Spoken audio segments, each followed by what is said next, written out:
Morning, everybody, and welcome to Living Astrology with Janet Hickox.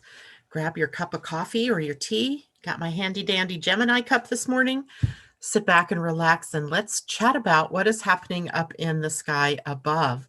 Today is Thursday, October 15th, and it is a big day. We're on the cusp of an even bigger day as we roll through the astrology transits that are happening this week. So we actually have a lot to talk about today, and I know a lot of you might be expecting that I'm going to do some card readings. We'll see if I have the time to do that today after getting through all of this. And Asa will be taking that up for me when she checks in this morning. And I'm making sure I have Asa up on my phone. There we go. And please don't inundate her now with that request. She already has a couple of people that requested those that I didn't get to the other day. And likely, if we roll through this information in time, I'll have time to maybe do a couple more extra ones than that. So here we are. Today we have several different things that we're going to talk about. The first thing is the major aspect of the day, as the moon is not making any new aspects today that I could find. There are already aspects in play.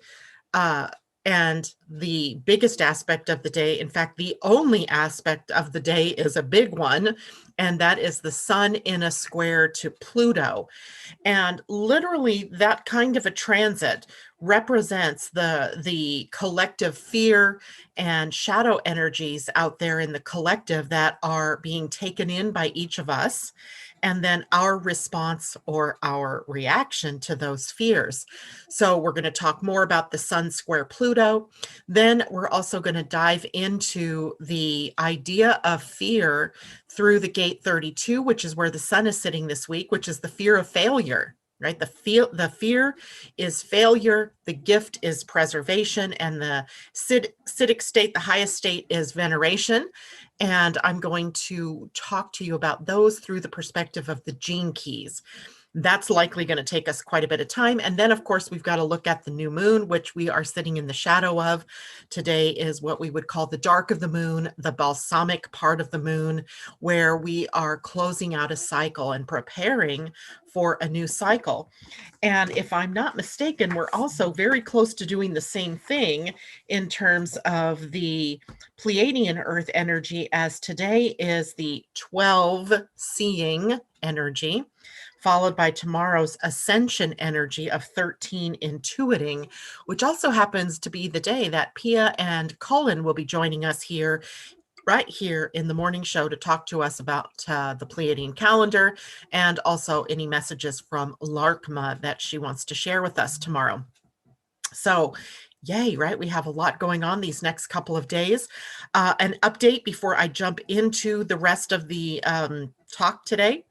As you know, I was wanting to set up a group for the Living Astrology community in my, I wanted to do this and I want to do it now, but I decided to hold off until after the new moon tomorrow, which means that then we have the energy of the new with us, and I'm not starting something of major importance to me in the dark of that moon. So that group won't launch until tomorrow after 12:32 p.m. my time, Pacific time, because that is when the moon will be new. So we're going with the flow, right?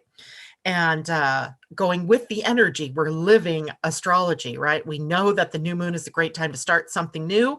Today is not that day. I may be doing things behind the scenes with it, but we'll launch for all of you tomorrow afternoon.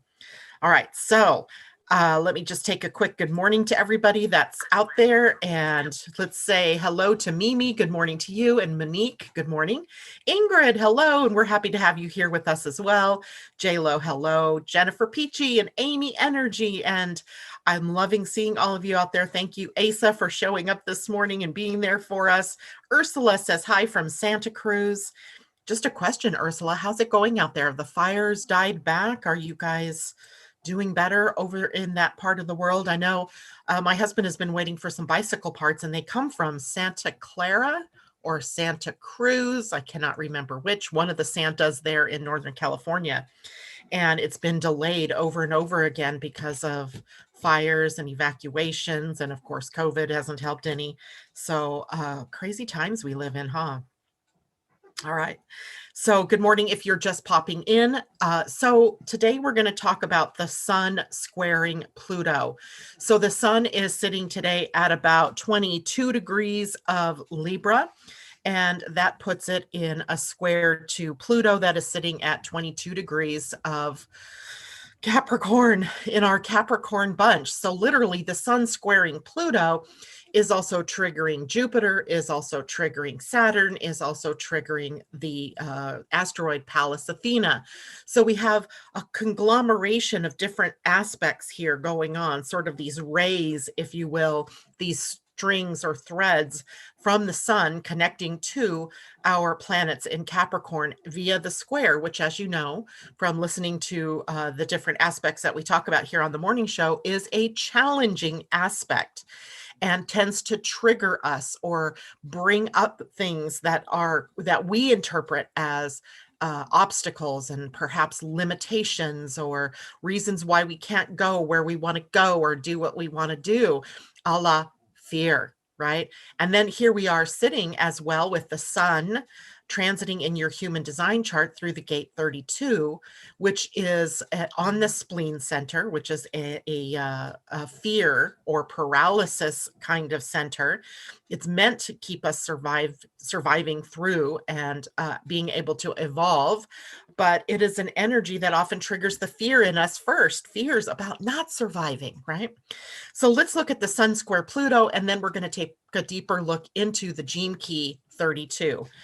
So the sun square Pluto brings fear to the surface. It's like bubbling up. Think of like a mud pool, or I'm thinking of the La Brea tar pits in Los Angeles. If you've ever been there, it's an extraordinary place in the middle of this huge metropolitan area are these tar pits that are of ancientness, and they bubble, and periodically as you walk by, you can see the bubbles rising to the surface, bubbles of tar related to the ancient seabed that was there at one point in time. So we have these bubbling places within us of fear that might be cropping up to the surface, and anything that's been buried, like buried motivations, buried fear, buried anything that we've repressed or oppressed, coming up to the surface now, not to punish us, but this is a very delicate time. We're kind of perched on this balance, this crux in our cycle of time, where if we don't start really releasing all of the fear, right, that it's going to continue in its place. It's like we've created this giant bubble of fear around this planet, and literally all we need to do is pop it, and whoosh, we can let go of fear once and for all, right? But that takes each of us as an individual to deal with what it is that's coming up. What part of us is participating in the fear field, the fear energy of the planet? So all of those buried things may be coming up, and likely this didn't just start today. This could have been building over the last several days. As remember, the sun was in a square to Jupiter, and now in a square to Pluto, and later in the week will be in a square to Saturn. So these things are coming up over time. It's not like a big rush. You're not getting a bum's rush of fear, but maybe you are. It depends on how much fear is sitting in your field. So today it's coming up to the surface, and it triggers us.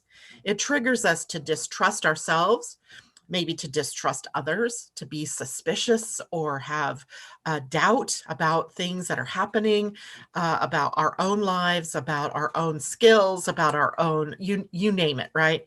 And it pushes, this is a transit that's pushing us as humans, as humanity, to find its buried power. So we're all being pushed not to bring up fear just to make you wrong or to upset you, but to help you find your true power, the capital T truth, right? The true power from a strong sense of self, and not something superficial. This isn't a superficial sort of thing.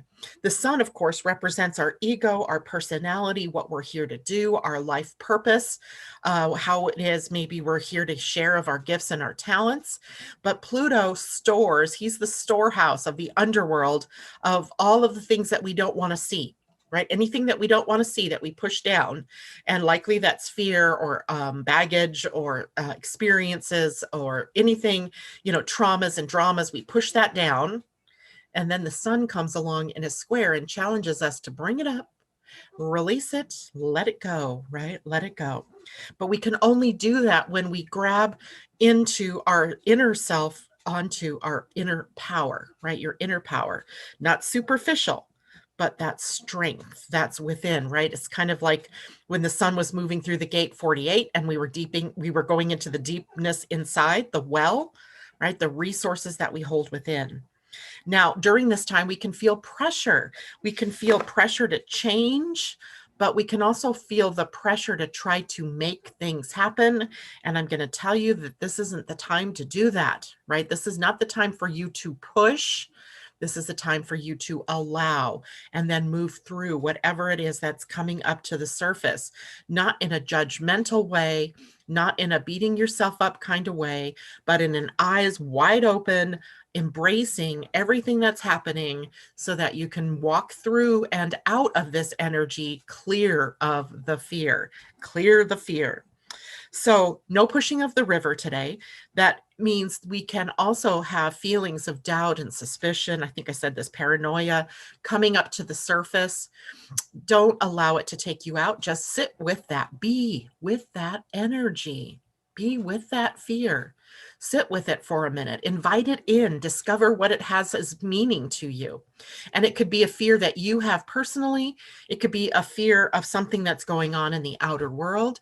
But sit with that, because the sun's light in that part of the chart helps us get rid of it, helps us release it, love it out of existence, right? Or love it into ourselves enough to be able to say, that's just a part of my experience here.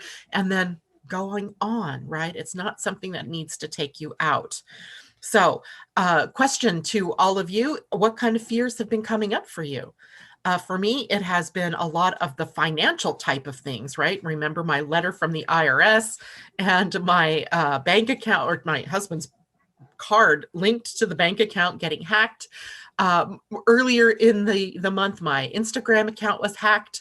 There's this, fear of my identity being released out into the world. And what does that mean? Oh my God, I don't know. I might be seen. Who knows what the fear really is, but I'm willing to sit with it and have a conversation. Let's have some coffee or some tea and talk about it. Let's see if it's something that's true. Is it a true fear? Am I about to be, killed? Am I about to be hurt? Or is it, just that fear that all of that is going to happen? So let's take a look out here. I want to see what you guys are experiencing as fears in your lives. JLo says she's manifesting prosperity. Woohoo. Good morning, Marjorie Roth. Good to hear you, or see you anyway, from Virginia, it looks like. Kathleen Mallory, good morning to you. Adrian Jones, hola. And Ursula says the air is so much better right now. I'm grateful for each blue sky morning. And Santa Clara is over the hill from us in Silicon Valley. And I think that's actually where the bicycle place is, but I couldn't swear to that. Debbie Tippett's Tumiel, good morning, sweetheart. And Sylvester, hello. Grand Rising people, sending love and positive vibes your way. Send some healing energy for me. I had a kidney biopsy yesterday. Every day, in every way, I am getting better and better. I love that, Sylvester. And we are, of course, sending you tons of love and healing energy. And we just know that whatever it is, that you're being held in the highest of love and light.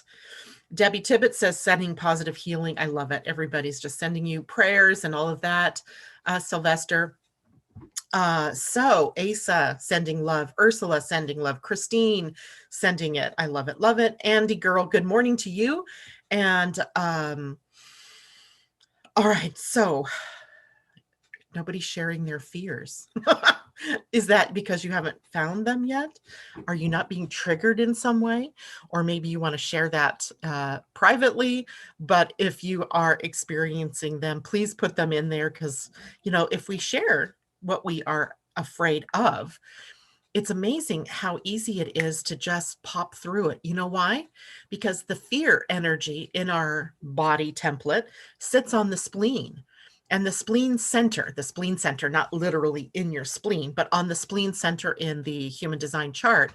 And the spleen represents time as well as fear. And so time in the spleen is in the now.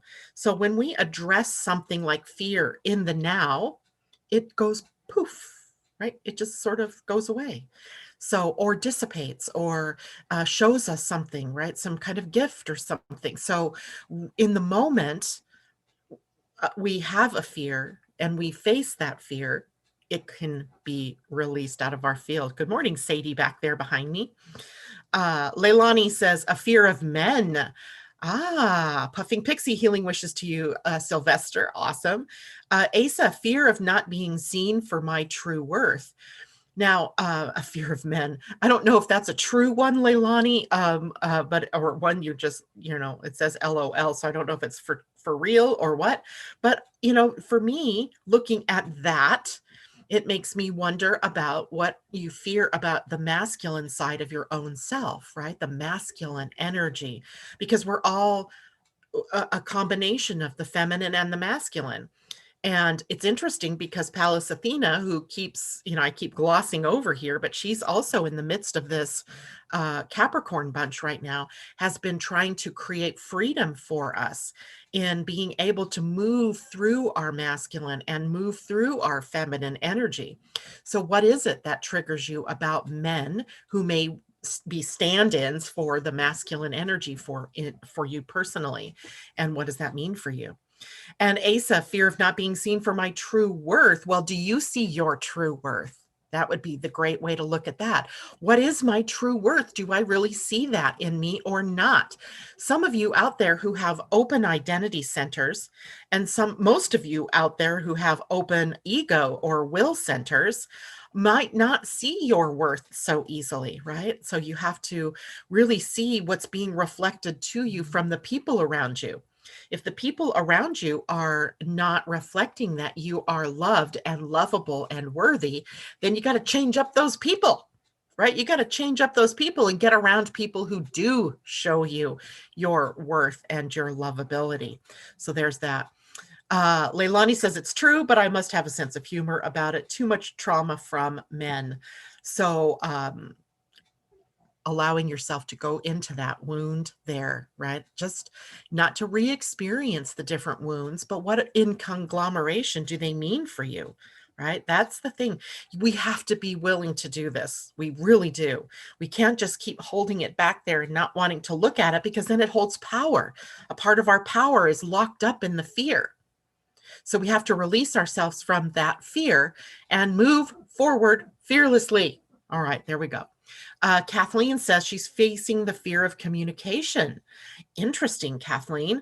I think a lot of people face that fear, right? Because they've been shut down before when they've opened up their heart or their voices to something.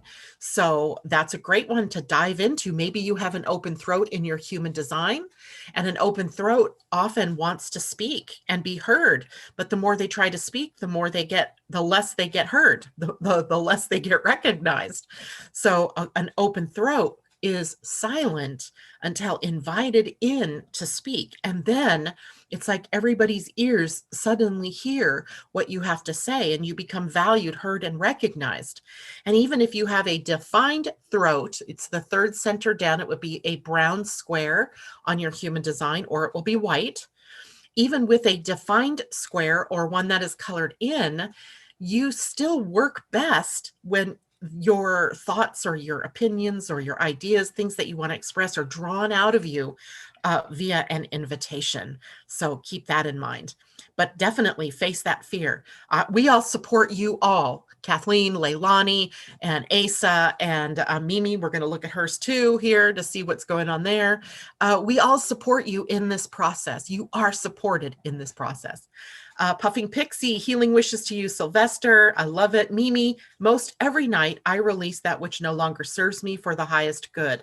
'Tis better to keep the release going than to allow it to build up. Awesome, right? That can be a part of our spiritual practice, right? Remember this week we had Jupiter sextile Neptune, and that was about building on the spiritual practices that we started last year, perhaps with the Saturn sextile Neptune. So making that a part of your everyday spiritual practice to release what no longer serves, and allowing the space then for more good to come in. I love that, Mimi. Thank you for sharing that.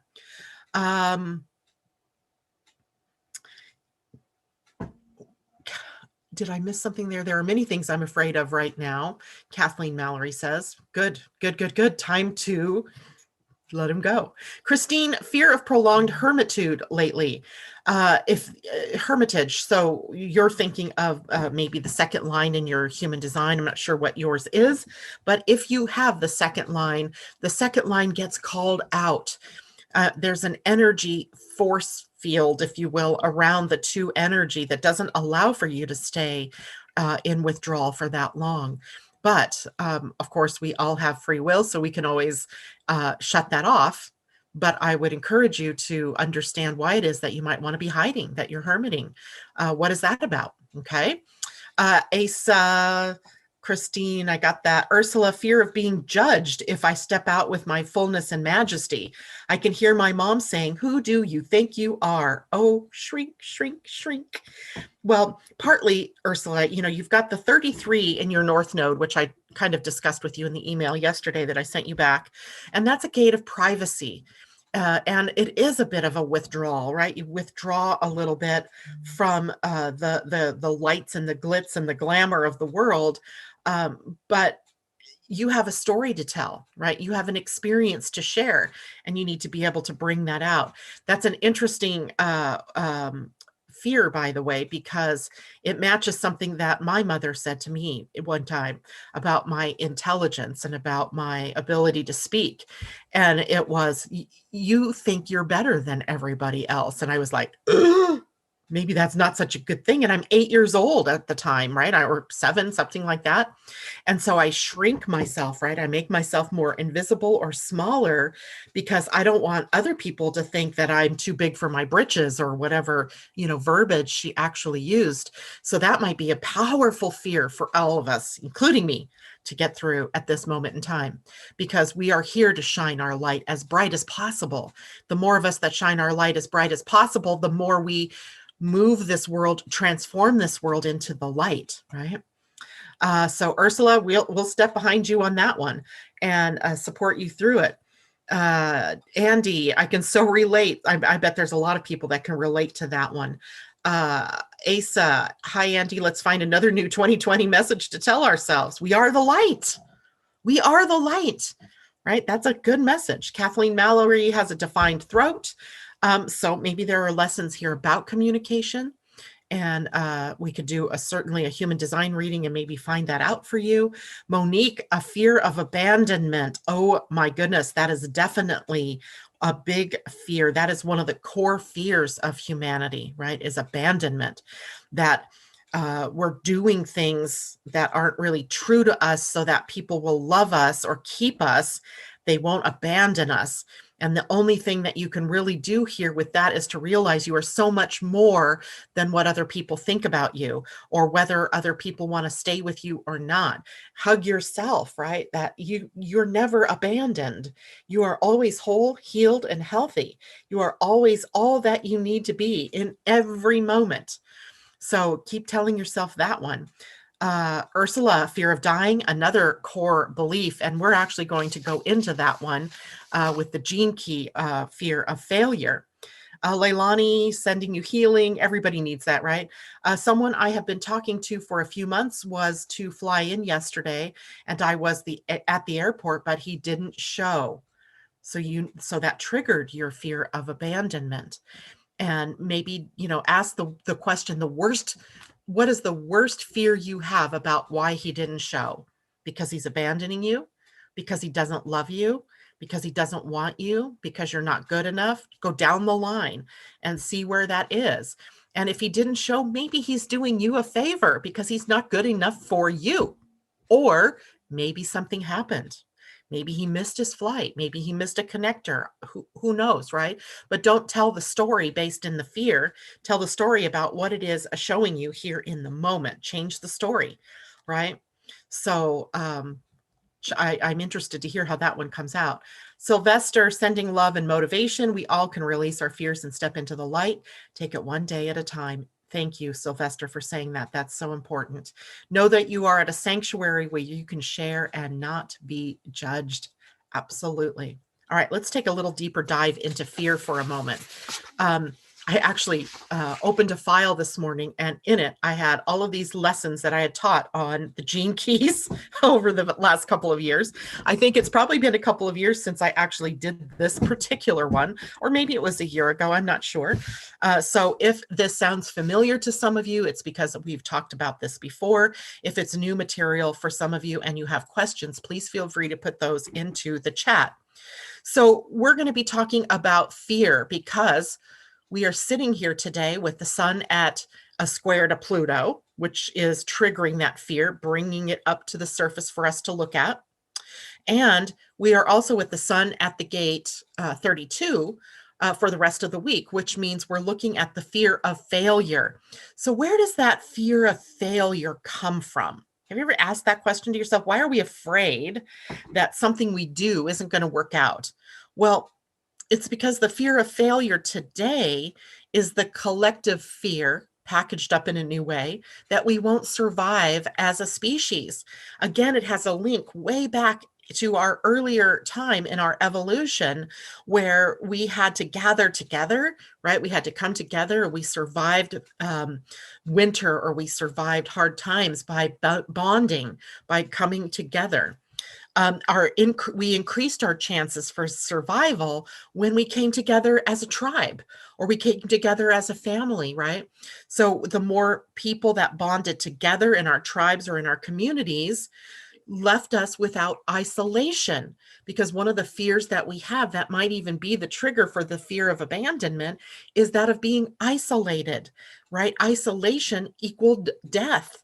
Right? If you were an isolated human being without your fellow human beings at that time, watching your back, as it were, or helping to feed everybody, then it could have been death.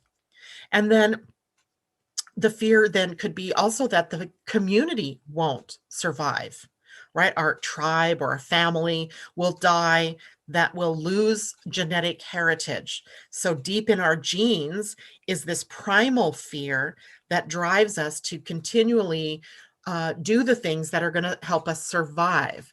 But what we didn't see is that that's from a fear that we won't survive.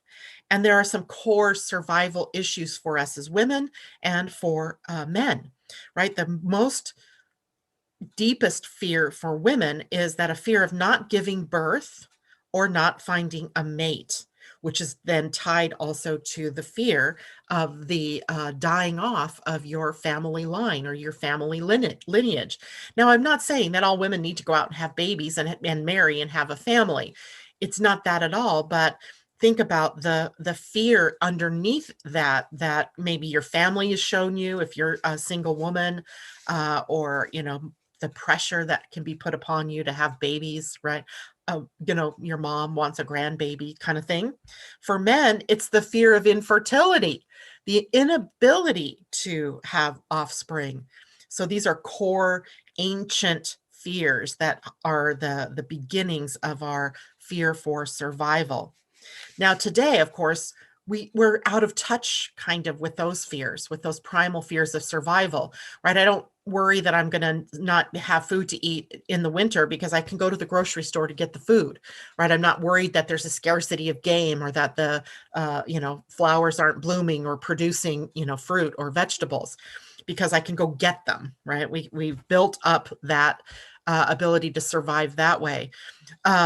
Today, mostly in the West and in the developing world, we are sort of triggering fear because we don't have strong family, tribal, or community structures that support us, right? And there are people out there who do worry about where their next meal is coming from, that maybe don't have a home or don't have a roof over their head. In very ancient times, in our more tribal lineage, nothing like that would happen, right? There would always be a place. There would always be food, right? The tribe took care of the tribe. And they recognized at an early time that they were only as strong as their weakest links. So now modern world doesn't have this sort of structure of tribe and community so much anymore. And so the fear now revolves around money. It's a financial thing. All of the world, the modern world, revolves around money. And our fear of survival then is projected outward onto money. How much you have, how much you don't have, how much is in the bank, how much are your bills, what can you buy in terms of toys, can you pay your house payment this month, can you pay your power bill this month? So much of our fear of failure now lies within our body, linked to money or the lack of it, right? And or your earning power, your ability to attract enough resources to you. So this shadow, this fear drives our modern world, and it keeps us at the lower frequencies, the shadow frequencies, the fears. And right now is such an important time because all of them are coming to the surface. Check in with yourself. Where is your fear of not surviving? Right? Is it from health? Is it from money? Is it from relationship? Is it from any kind of societal pressure? Is it from career? All different kinds of places where you can look. So this fear, this shadow in the modern world gives rise to individuals who are competing for instead of coming together and pooling resources. So we've turned into 2-year-olds where we don't want a share of our resources. Right? We see it in the government. We see it where we have people that want to cut off aid to other people, right? That we see where we don't want to pay for XYZ, right? We think that those weakest links should get off their asses and get out there and do what they need to do to have money, right? That's an attitude that is born out of the fear, the collective fear of not surviving that has been projected outward onto money. Now let's look for fear in competition, because that's another big deal here in our lives, in our modern world. Your desire to have a bigger house, a faster car is actually born out of the collective field of the fear, right? The competition, fear and competition, the fear of failure and competition. Somehow success has gotten all mucked up and is a reflection of what you have instead of who you are, right? So what you have, big car or fast car, expensive car, a house, bigger house, better neighborhood, better place to live, right? And a bigger bank balance, right? Thousands of dollars, millions maybe, much better than to have just enough, right? Why? Because that means we're better, right? We're better. And in the competition, I'm winning, right? I'm winning, but really all I'm doing is using things to hold the fear of not surviving at bay. Am I truly any happier because I have more things, because I have a bigger bank account? Or am I just kind of toilet papering over that, right? I'm just sort of covering it all up so I don't see it. Right now, we have today Sun square Pluto bringing that up for us. Money has then become the great symbol of success in our modern world. And money is only an exchange of energy, a means to exchange energy. So we have ourselves all tied up, our fears and our idea of success all tied up in, in money, right? Or a symbol of being successful, which is money. So failure really means one thing: isolation, right? Being isolated. We've isolated from one another. And interesting, right? With COVID virus, what have we all been doing? Isolating. Stay home, stay healthy, wear a mask, isolate, right? Have you ever tried smiling at little kids in the grocery store now? They don't know you're smiling. They don't, I mean, I suppose your eyes do show some of that emotion of happiness or smiling. But we've become, with wearing masks, and I'm not saying you shouldn't wear masks, but with masks, the whole of our being isn't being shown, right? So you may be smiling because of the cuteness of this little kid in the shopping cart, but that little kid doesn't see that. He just sees this, from your nose up. and your eyes can, smile, certainly, but there isn't the whole picture that of being embraced, of being loved, of being, worthy. We've isolated ourselves from Mother Earth, right? Look, one after another, protections for the earth are being dismantled right now, right? Allowing drilling in the Arctic, where we know that is going to create havoc. You name the water protections, and those are being dismantled. You name the air protections, and those are being dismantled. And again, we are creating a situation where we have isolated ourselves from the natural cycles in the natural world. Money is a game, right? Money is a game, and it is an illusion and a scam. It is the repackaging of survival fear, and it feeds our ancient fears, right? Not having enough money means you're not going to be able to buy groceries, which means you're not going to be able to pay your rent or your house payment. And it goes on, and it keeps triggering more and more fear. And no matter how much you earn or inherit or have enough, the fear is there until you turn around and look at it and realize what it is. If we eliminated money, the fear would find a new way to express itself. So I'm not saying that money is bad. I'm just saying it's the latest projection of our fear of survival, right? The fear itself is what we need to solve, not the money problem, so to speak. The money, really, the problem here is really just showing you where we're out of sync, where we have a true fear of survival. So true success in the world, right? Success being the opposite of failure, would be when we are no longer ruled by the concept of success or failure. Our increased consciousness has to be what drives us in that new direction, right? Our personal increase in consciousness plays to and elevates everybody's consciousness, right? The consciousness, a higher consciousness, releases us from fear when we no longer feel the need to react to what's happening in a negative way.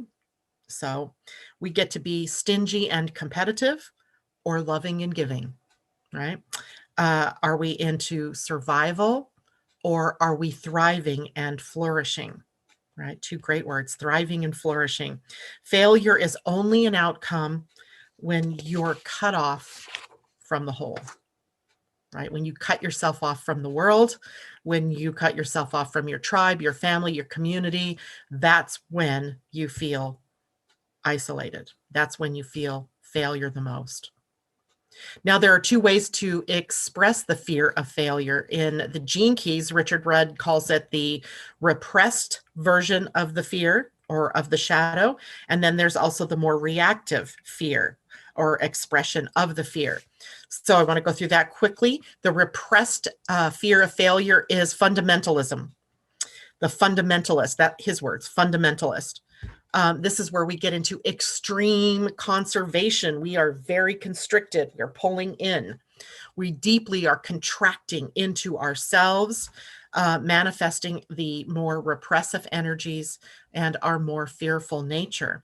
We're basically choking ourselves off from, right, the physical world, the emotional world, the financial world, all different kinds of the physical, mental, emotional, all of that. We're isolating ourselves into tight cult-like groups or communities, and in the repressed expression of the fear. And it could be characterized by paranoia, suspicion, doubt, all of that type of things that we talked about already with the sun square Pluto today, right?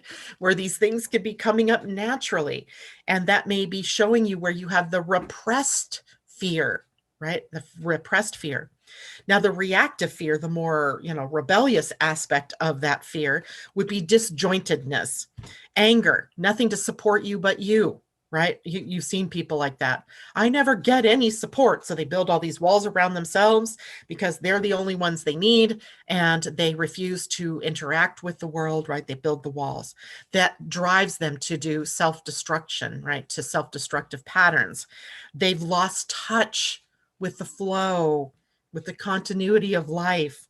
So nothing seems to go smoothly for them. Everything's a battle, right? Everything's a battle because they've cut themselves off from source, from others, right? People who are in the reactive state make decisions without following the flow, which further cuts them off from the community, from source, right? So those are the two ways that fear can positively or negatively pick up. Now, the gift level of fear, of the fear of failure, is called preservation. And this is where we get to see beyond fear-based thinking, what lies beyond fear-based thinking, sensing the long-term picture in all things and in all situations, right? Right here in this moment, things are this way, but long-term, things are going to change. Because why?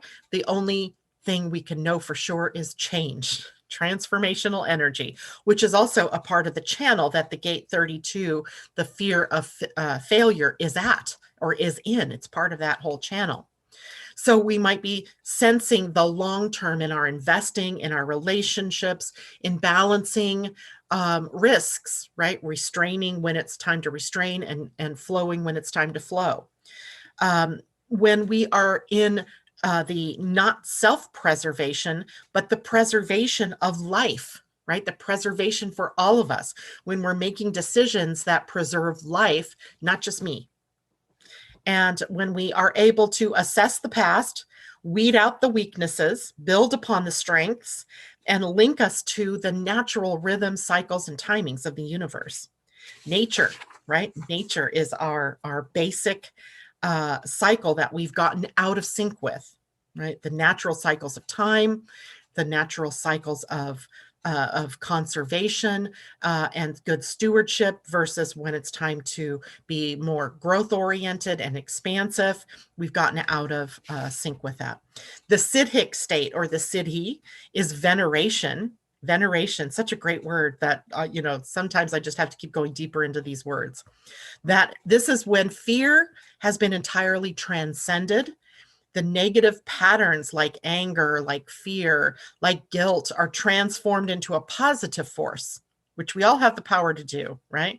Simply by raising the frequency of this gene key, of this in your own template, and putting it into the service for the whole, right? Sharing your gifts, sharing your talents, showing up, right? Showing up every day. Even if you're in that hermit state, you're still showing up and doing, creating, being a force for good, right? Being a force for giving and receiving, serving. All the gene keys, by the way, are outlining a process for us as humans to move through the fear, to elevate by elevating to the gift, and then ultimately to the Siddhi. Notice we usually say it like, so in this particular gene key, it's the fear of failure, right? Failure, preservation, veneration. So we're moving from the fear of failure to veneration through preservation, right? So it puts a lot of focus on our moving to the gift level, because we can't necessarily, I suppose we could reach it from the shadow, right? But to make it sustainable, we need to move through the energy of the gift through preservation. So all of the gene keys show us where we are progressively transforming by putting our lives into service, right? By using all of the gifts and the talents that we have out in the world to be a force for good. Veneration occurs when fear burns away, when there's no more anger, when there's no more survival fear, where we burn that away. And veneration occurs when you see yourself as part of the spiral of evolution, not separate from it. And you see down the spiral, and you can see up the spiral without judging what you see, right? You're only looking on with awe and wonder as the world turns, right? As the experiences keep coming. Veneration is when you see the interdependency of all life, not that only human interest, right? It's Earth interest, it's global interest, right? We can't just be concerned with what happens here in our state or in our city or in our little community or in our country. We have to be concerned with the bigger picture, with how all affects all, how there's a global interdependency of all life. Do you think if we lose the polar bears, that isn't going to hurt humans somewhere? right? Every species that goes extinct has an effect on the whole, not just the one part, because we've all evolved together on this planet, right? So veneration, we can get to feeling both tiny and huge at the same time, seeing ourselves as just this little speck, but also the awe and the magnificence of who we all are. The importance of each living thing, even the little caterpillars that I drive over so I don't have to smash them, right? I drive around them or I straddle them so that they can live to get to the other side of the road. Why they're taking that trip, I don't know, right? But they are, and I am going to do my part to try to allow them to get there. No veneration will occur when there's no more separation left. Only the one light fueled by spirit, through spirit. When we see the light in one another and not just the judgment of, oh, she's not good enough, he's so mean, he's ugly, she's great, blah, blah, blah, right? When we don't see that anymore. And veneration will be achieved when we have reverence for all life, right? For all people, for all plants, for all minerals, for all animals, for literally all life, right? All right. So I didn't mean to get so prophetic in there today. Questions, comments, what's going on out there? I hear your silence, but I also hear your in-breaths. Christine, Gaia is not happy with the powers that be and that ruin her. Well, again, though, I don't want us to be judging, beating ourselves up for what's happening or what's happened. It has happened, right? It was a part of our learning experience. It's a part of the evolution of consciousness on the planet. So in that, there's something important for us all. But what we need to understand is how we really do have that interdependency with all of us, right? That what I do is important. That when I pick up that piece of trash that I see blowing in the wind and put it in its proper place, that has an impact. Even the smallest little thing has an impact, right? Cosmic Calibri, hello. She says, thanks for your wisdom. How do you deal with the fear of change? Feeling that has been too much, changing flow, going from project to project. Change is a part of our reality. It's really the only stable thing that we have. The only stable thing we have is change. That all life is changing, that everything is changing, and you just have to learn to go with that flow. Ask yourself what the fear is of change. What is that? What's driving that? What in your life experience has brought you to fear that things are going to transform and change?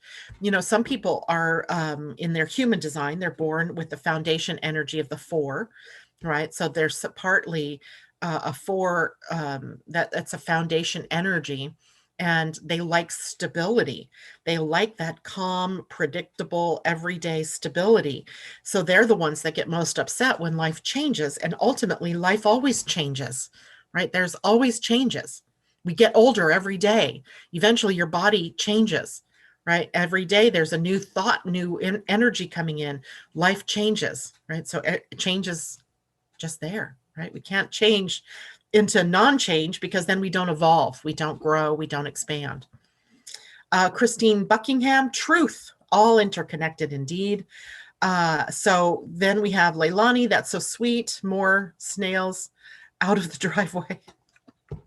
I'm so bad about that, right? So even bees and wasps that get into my house, I have a special cup with a piece of cardboard that I can catch the bee or the wasp in, put the cardboard over the top, take them outside and release them.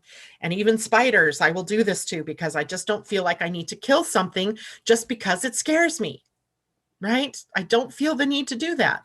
So I will go out of my way, or as much as I can out of my way, to save a creature. I don't kill it. I even feel it when, gosh, what was it last week? Somebody was chainsawing. And now I don't know if it's because a tree fell because of the winds we had, or if somebody is just clearing their land, but I feel it. Every time I hear a chainsaw, I feel the pain of the tree. And that just kills me, right? So I get how we're interconnected. If you've ever watched Avatar And you've seen toward the end of the movie how the web of life interconnects them all, and how when that tree falls because of the idiocy of humanity, the going after resources, how they all feel it viscerally, right? It's the web of life. It's how we're all interconnected. Adrian Jones, feeling all of this and appreciate you going there. We forget that we ourselves are nature. Yes, our bodies are part of her and her body is part of us. We are not separate. And that's true, true, true. Catch and release program on spiders. Empathy, mosquitoes biting are an exception. I would say that if something was biting me, I would definitely probably swat it away. Or if I slapped at it and killed it, that would be, me preserving myself. I'm certainly not going to welcome in those wasps to light on me and see if they're going to bite me or sting me. Nope, not doing that. Which is why I have a cup that I put them in, and then I put them outside. But yeah, that's a different story, right? Leilani saying, Janet, we have hearts of gold. It's just because I feel the pain of other creatures, of other people, of even, what we think of as an inanimate object, a tree. But to me, a tree is a living, breathing, sentient being. And I don't even like it when people pick up rocks from the beach without first asking the consciousness of that rock, is it okay for me to move you? That I'm weird that way, but I just feel like there's something alive in everything, even those objects to us that look unalive as a rock or a piece of mineral, that kind of thing. So there's an interconnected web, I believe, from everything that's here on the planet. Okay. Shall we take a quick look at the new moon? Oh God, it's 8:51 already. So how about this? We'll defer the new moon until tomorrow. And the moon happens in the afternoon, so we can talk about it in the moon, or in the moon, in the morning. It is a life-changing and transforming new moon. So be prepared, right? There are T-squares in the new moon. There's a lot of high energy in that moon. It's happening on a 13 Pleiadian day where we are already ascending, right? We're moving through into a new week, a 13-day week. So to me, it's just perfect timing for us to move through fear and to let go of the things that are no longer serving us. Now, cards, readings. Not at all weird. The Colors of the Wind is a great Disney song. I love that song. Disney did some good shows for a while there. I haven't watched any of the more recent ones, and I'm sure they're good too, but they had such great messages. And, often I think that Disney movies, even though they're made for children, are more about the adults, right? And the reminder to the adults that you're out of sync with life, and this is how you get back. And teaching our children right from the get-go that we want to have that energy in our lives. So Sylvester, a card of my choice, Marissa and her daughter. I don't have her daughter's name, so I won't do a reading for someone that I don't know and that I don't have a permission to, right? And I don't see Marissa out there today. Is she? Marissa, if you're there, check in with us so we know. Sylvester, my choice of cards. I'm going to give you an Oracle of the Seven Energies card. So let's go there. Oracle of the Seven Energies, and maybe an angel to guide you to. Okay, open up.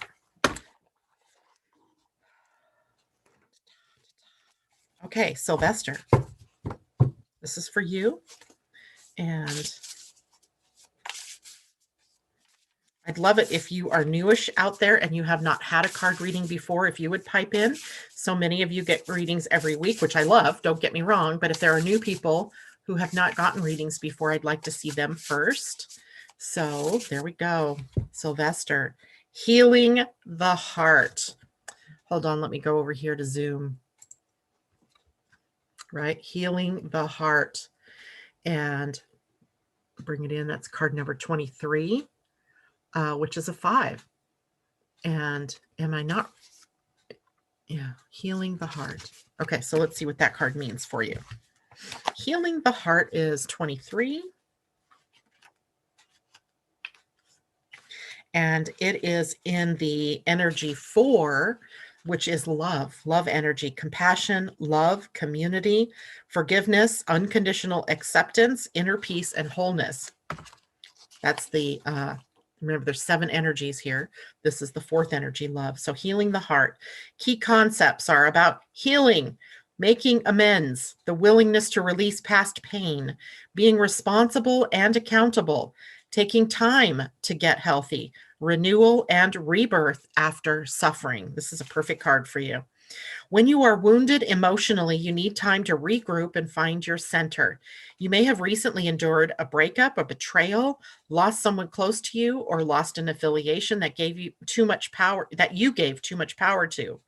Perhaps you're watching someone go through a difficult time and feel bad that you can't help them. Maybe you're still not over a past disagreement. No matter the cause of this heartache, deep healing is called for. This happens on its own timetable and can never be rushed. The path to healing the heart centers on reciprocity, the flow of giving and receiving. Sometimes wounding occurs because we've become too dependent on another, and this is accompanied by the desire to manipulate or control an outcome. Both wounding and healing usually begin within, not from the outer conditions of our life. We often believe that we can be wounded only by others, but we do more damage to ourselves in the self-sabotaging way we think and behave. It is important to take steps to heal yourself and become willing to release the pain of the past, which can be tempting to revisit. It's time to take responsibility for your part in this healing journey. Look for ways you can help yourself and others. Are you willing to make amends if needed? Or conversely, accept someone where they are without trying to influence their growth process? Healing the heart in all aspects is your priority now. Nothing else matters. Only beauty and goodness will come as the result. I think that's awesome. And I also just got a hit that I need to pull you an angel card as well, Sylvester. And then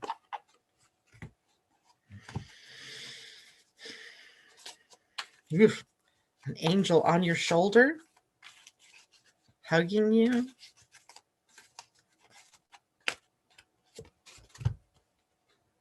Do the work.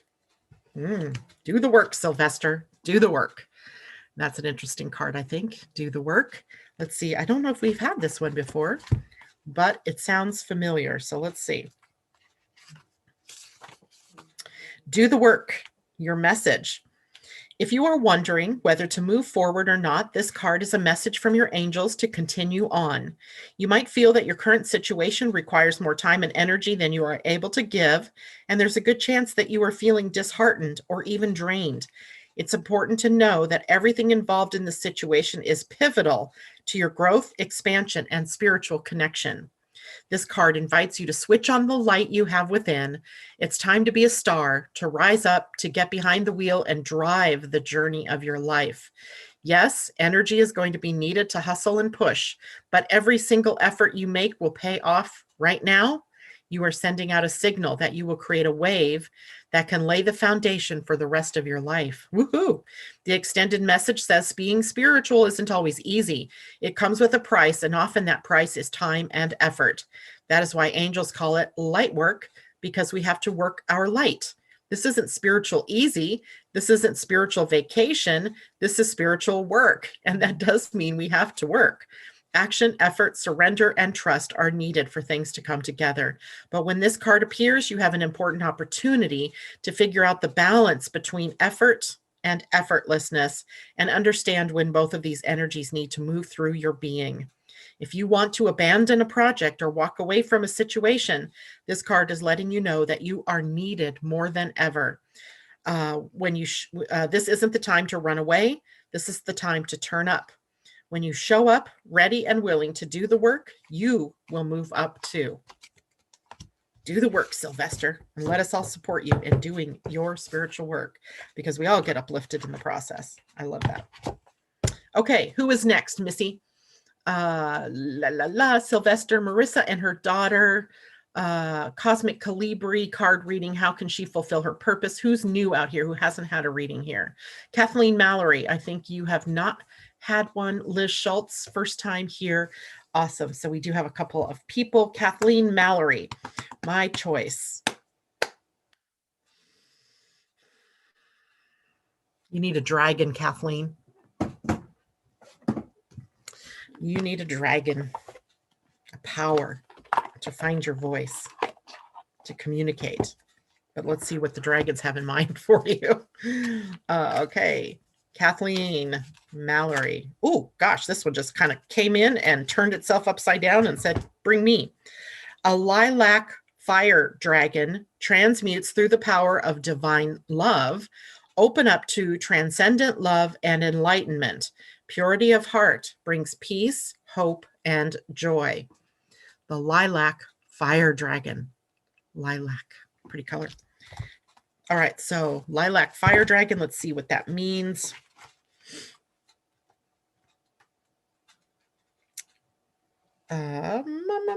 Page 44. Asa, is this not one of the cards that you got for your birthday? I think it is. I love it. Okay, so transmutes through the power of divine love. Open up to transcendent love and enlightenment. Purity of heart brings peace, hope, and joy. These dragons are fifth dimensional. However, they can reach up into the ninth dimension to access the awesome lilac fire of source, which is a new energy recently graced to Earth. This carries transcendent love as well as enlightenment. When these dragons pour their lilac fire over and through us, we are bathed in divine feminine light, which has the power to dissolve all lower energies in pure love and bring us peace, hope, and joy. It also bathes us in the higher divine feminine qualities of wisdom, agape, and oneness. Having this energy in our aura may even allow us to experience bliss and ecstasy. When you choose this card, a lilac fire dragon will touch you with incredible ninth dimensional light. So call it in and ask it to touch you. As it approaches you, breathe in divine love and sense the lilac fire enveloping you. This will enable you to let go of the old easily, calmly, and graciously. Notice particularly how you feel when this dragon touches you and sense the purity of love that it radiates. Ask this dragon to remain with you, to anchor the glorious light of the lilac fire and take you into a new and illumined way of being. When you do this, the love radiating from your heart will become purer and more beautiful. People will sense this and respond with trust, respect, and gratitude. Consciously work with this beautiful dragon and notice the difference it makes to your life and the quality of love around you. There you go, Kathleen, the lilac fire dragon. Beautiful. Now, remember, those of you who are listening to this that are in the background here with me live, or those of you who listen to this later via podcast or who see it on Facebook later, these card readings that seem to be for Kathleen or for Sylvester also are about you, because we're all linked in this. We are all one. So these messages might be singing to your own heart, right, and to your own beingness. Okay. So Liz Schultz and Amy D are both new. So Liz says, my choice, and so does Amy. So Liz Schultz, Liz. Okay, so Liz, I'm getting for you a Galactic Heritage card. The Galactic Heritage cards are taking us to our star families, right? The first and only of its kind. And it's by Alyssa Royal Holt. And these are often very profound card readings as well, as our cosmic brothers and sisters like to help us, go through the things as we're evolving through things that they may have already evolved through. Oh, gosh, they just jump out at me sometimes. So for you, Liz Schultz, long-term goals. This is Sirius of the Past, card number 45, which is a 9. That's bringing you into some form of completion, some form of ending, using intuition. But let's see what the card says about long-term goals. Doesn't sound very sexy, but I bet it's very important, especially with all of the planetary energy that we have in Capricorn and Mars in retrograde, which was having us review, reimagine, revisit our goals and our dreams, right? Our desires. All right, 45, long-term goals. The long-term goals of the Syrians lasted for generations and spanned thousands of Earth years. This required extreme focus, discipline, and dedication. Many people who had Syrian lifetimes still retain this ability to focus and carry out long-term projects. Use this pattern as a skill that can benefit you greatly in this life, especially in regard to your spiritual development. If you have difficulty completing long-term goals, then seek out ways to move beyond this resistance. An ability to be focused and disciplined in spiritual growth is essential. Let your Syrian forefathers guide you. Here's the commentary. This card refers to the long-term goals of the Syrians who assisted Earth in the ancient days and their ability to see far into the future as to what a new planet, a new Earth, would need in its development. Many of their selfless goals to help the evolution of Earth have been carried on for millennia. Galactic species must have this long-range vision in order to perpetuate life, nurture it, and ensure its survival through the challenging periods of its evolution. If you have pulled this card, it is possible that you have a connection to a lifetime during this ancient Syrian era when they were assisting with the evolution of Earth through genetic projects, spiritual teaching, and protection of the new humans. It could also mean that you have the skill of long-range vision, being able to see a project through its fruition over the long term. Conversely, if that is not a skill that you are aware of within yourself, this card may be challenging you to begin to develop the skill as a means to discipline yourself, focus, and complete the goals you have for this life. Look at the surrounding cards for further clues. So when we see that, I usually just say, think about all of the card readings that we've had this morning so far.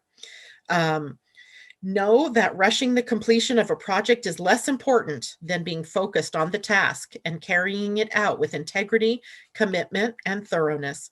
Only then can you discharge the energy and the responsibility of the promise you have made to fulfill the goal. I think that's a great reminder for all of us sitting here. Long-term goals. Number 45, serious of the past. Okay. What did I do with all those cards? No, I don't know. Oh, I put them over there. Okay, Amy D. Amy D is new with us and has not had a reading yet.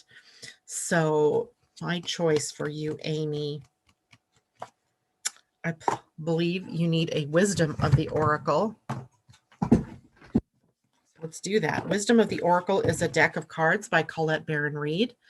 And I have a lot of her decks, thanks to Debbie Tibbetts Tumiel, who loves to send them to me. And so this is probably the longest deck in use for us, that and spirit animals. And so I love these cards, right? They have a lot of wisdom. Oh, my dear. Well, you have a veritable story that dropped out here. So Amy D, what you have is 3 cards. Now, in this deck, there are upright cards and then there are upside down cards. When the upside down cards come up, they are in protection, right? So they give us some protection information. So the first card that I pulled for you was upright, and it is called Milk and Honey, the card 51. And for you, I also got an upside down card called Soulmates. So upside down, but here's number 41. So 51 and 41. And then the last card was New Life. You see what I mean? This is a story. There's a story going on here. So, and that one was upside down. So card number 39, which is a 12, which is a 3. So you have a 6, you have a 5, and you have a 3. So let's take a look at this story for you. And I will read them sequentially the way that they pulled out. So the first one was Milk and Honey, card number 51, which is a 6. And it says, the essential meanings: the taste of prosperity, opportunities born of authenticity, nurturing abundance, trusting that your needs will be met. The Oracle's message says, you've entered a sweet time in your life, enjoying the land of milk and honey that everyone wants to experience. It's an interlude that feels more languid than ambitious when all your senses are awake to the unlimited possibilities in the universe. These times are precious and only come when you're in the authentic zone, in your authentic zone, wearing the world as a loose garment, not wanting, yet able to be nourished in ways both tangible and subtle. Abundance is an energy that you are a living part of. All your needs are being met. You are given the gift of nourishment in every form. Now, the next card came up upside down, and it is the Soulmates card, right? Soulmates. And let's see what that card brings in protection. Whoa, went way too far back. So this one in protection says, the essential meaning of the card, by the way, is harmonious partnerships, love, friendship, companionship, a relationship fostering personal growth. And in protection, it says, an important relationship brings you to your knees. This is the kind of soulmate who comes with a powerful gift. Your patterns and all your old stories that don't serve your well-being enter into this dynamic so you can heal them. This person is called to a sacred task to help you learn, even if it seems uncomfortable, sticky, or even inconceivable. The question is not, why did he or she do this to me, but rather, what is the gift in this? Look into the mirror. You will only be changed for the better. Somebody having an effect on you for sure that is leading you to new life. Nice little fairy stretching and growing, right? Card number 39, a couple cards back here. Also in protection, though. And the essential meaning of that card is the birth of new ideas, growth, opportunities, a breath of fresh air, life renewing itself. Here's the protection message. You must acknowledge your inexperience and gently allow yourself to be like the delicate new bud opening. It's okay to admit that you may not know something. You are at the beginning of things and haven't yet hit your stride. Be immersed in the newness of it all and don't try to rush the learning process. New life has its own timetable for maturity. Be here now. Life loves you. Nice story, right? Starting out with abundance and prosperity, leading you to someone who likely has an impact on your life, Amy, and then leads you to something new life. All right, guys. Well, that is it for me this morning. I'm sorry I don't always have the time to get to everybody, plus do the informational stuff of the day. So Liz and Amy, welcome to our show. And it's great to have you with us. Some of you that have been here forever with me, maybe we can move you up to next week. And that is it. So have a wonderful day.